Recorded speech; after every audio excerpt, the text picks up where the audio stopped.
Coming up tonight on Murrow News 8, a Super Bowl for the ages. We have the dramatic highlights from the historic game. Plus, students got hacking this weekend. And how some people in Moscow are reacting to President Trump's travel ban. Those stories and more tonight on Murrow News 8.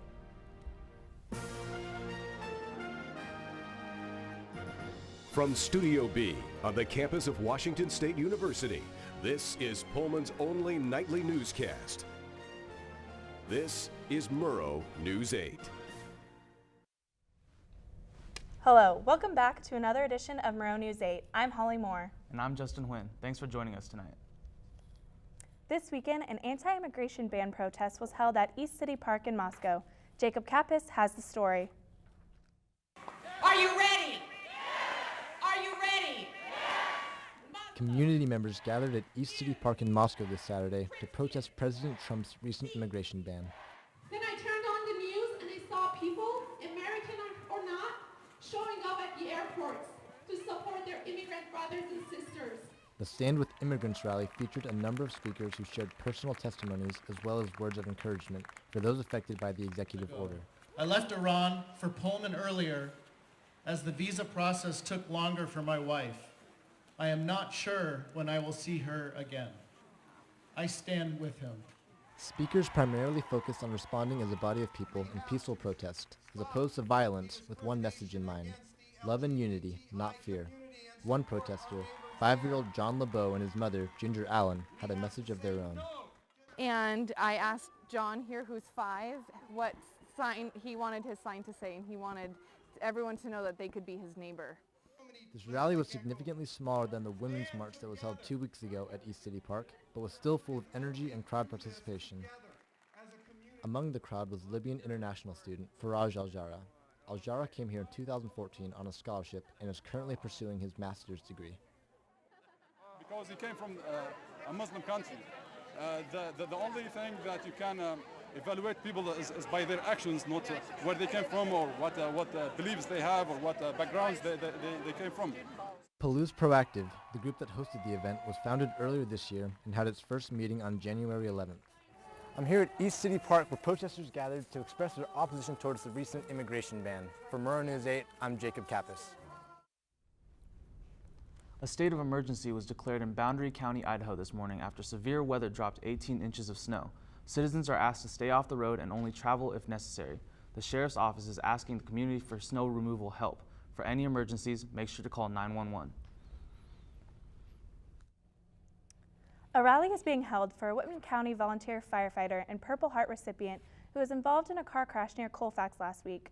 Richard Carson is currently receiving treatment at Sacred Heart Medical Center and will require several operations. Friends and family members are collecting any donations to help pay Carson's current medical expenses. If you wish to donate, you can visit youcaring.com or visit any Columbia Bank branch under the account of Eric Gibson and Lester Irwin. Controversy continues as the final come in for Secretary of Education nominee Betsy DeVos. J.B. Jones has more on the story. Senate Democrats are pushing toward stopping the nomination of Betsy DeVos as Educational Secretary.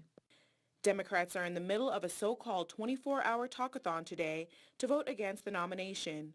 So far, only one more Republican needs to vote no for the nomination to fail. Stand up for college students, to stand up for basic decency and honesty in government.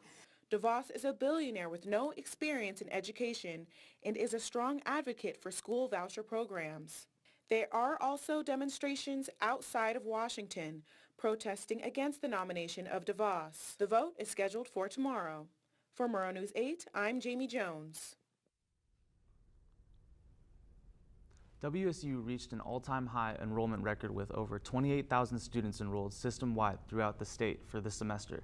That number increased 2% from a year ago. There were also a high number of transfer students enrolled. With the increase of students enrolling at WSU, there's a high demand for an affordable dental clinic. That building that belonged to Fireside Grill on Bishop Boulevard will soon get to be the home of Yakima Valley Farm Workers Clinic. Yakima Valley provides medical services to low-income residents.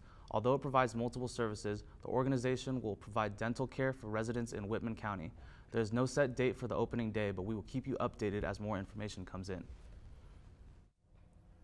Computer science students spent 36 hours this weekend getting creative in this year's hackathon. Elisa Smith has the story. Over the weekend, nearly 200 tech-savvy students got their hack on as they competed to create the best computer program in the 5th annual hackathon. While most students came from WSU, the event was open to students from other schools as well. The goal was to create a program that could be applicable in the real world. Robert Goes and his group created a program to group chat secretly, which could be used by Syrian rebels. You would start up the chat app and communicate between different people. There's already similar apps like this for just person-to-person communication, but the idea behind this is a group of people like rallying at a protest would be able to all talk to each other. The event gave students the opportunity to develop their skills outside of the classroom. They just come up with an idea and they research all that goes into that idea. And a lot of time it comes out that they have to learn a new language. So it's really cool because usually there is a class later along that will teach that language, but coming into it, they have a little bit of background information, so it makes that class last easier. Students who participate in the event connect with mentors, and their resumes are turned into the sponsors for potential internships. For Murrow News 8, I'm Elisa Smith. Don't go away. Coming up is your daily weather update.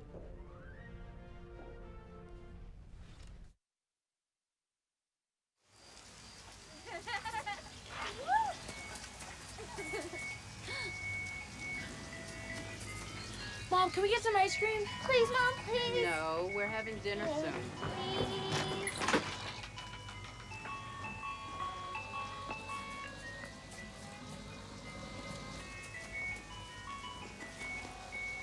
You don't have to be perfect to be a perfect parent.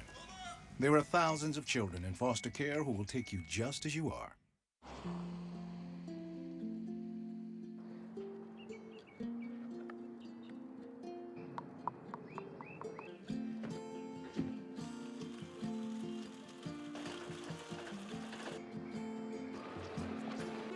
Dad's home. Yeah. The smallest moments can have the biggest impact on a child's life. Take time to be a dad today. Welcome back to Murrow News 8. Schools on the west side of the state, including the University of Washington, were closed today due to snowfall. Megan Martinez has the latest update on the weather. Megan, what do you have for us today? Thanks, Holly. So let's go ahead and take a look at today's forecast. Right now we're sitting at about 38 degrees. So as we're seeing those temperatures increase, we're seeing that snow slowly melt, so it's improving our driving conditions.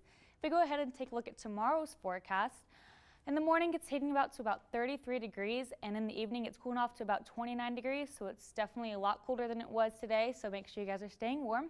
If we go ahead and look at our state map, in the west side, just like Justin said, the University of Washington canceled classes.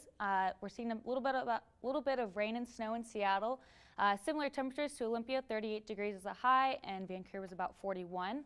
Wenatchee, there's a little bit of sun, but it's still a little cold and 31 degrees. If we head over to the east side, Spokane, our neighbors, are seeing similar temperatures as us, 36 degrees, but a little bit more snow. And then Pullman, of course, is about 38 degrees. If we look at our 5-day forecast, it's supposed to get pretty icy on Wednesday, so make sure you guys are staying safe on the streets. Thursday and Friday, it's going to be raining a little bit, so Friday should have a high about 40 degrees. So if we look at Saturday, it's about to snow, and Sunday it is clearing up. So that's all I have for weather. Coming up next, Rose Kabbalah has the highlights from yesterday's Super Bowl.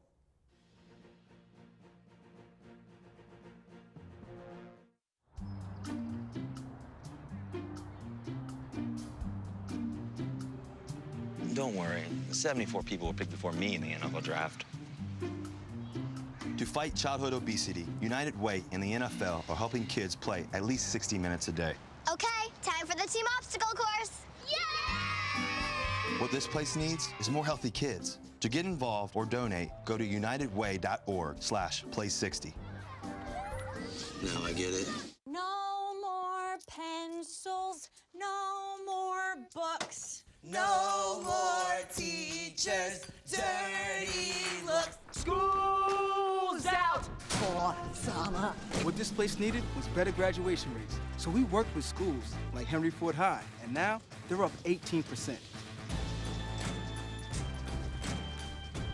To help us do more good this year, go to unitedway.org because great things happen when we live united.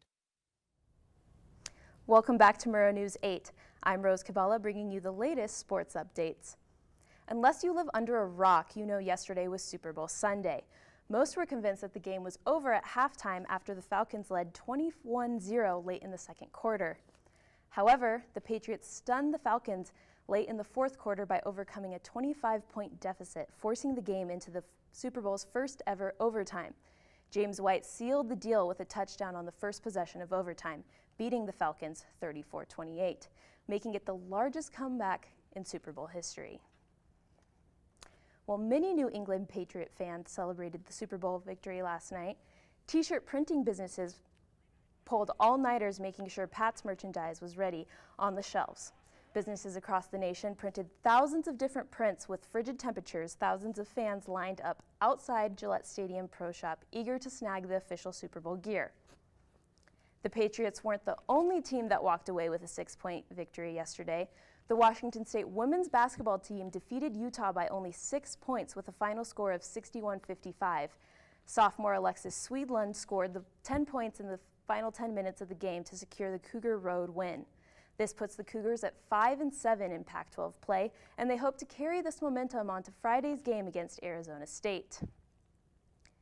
The top-ranked Gonzaga Bulldogs are coming off yet another dominant win over Santa Clara on Saturday, despite guard Nigel Williams-Goss being sidelined. Jordan Matthews scored 16 points to lead the Zags to a 90-55 win, bringing the Bulldogs to a 24-0 record. The Bulldogs will strive for 25-0 against Loyola Marymount on Thursday. That's it for today's sports. Coming up after the break, an update on the Chinook building.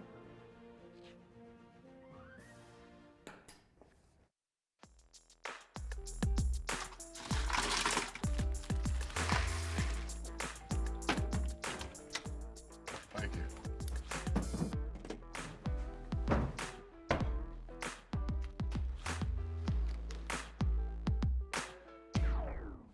You got a king?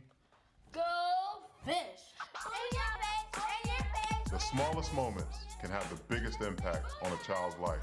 Take time to be a dad today.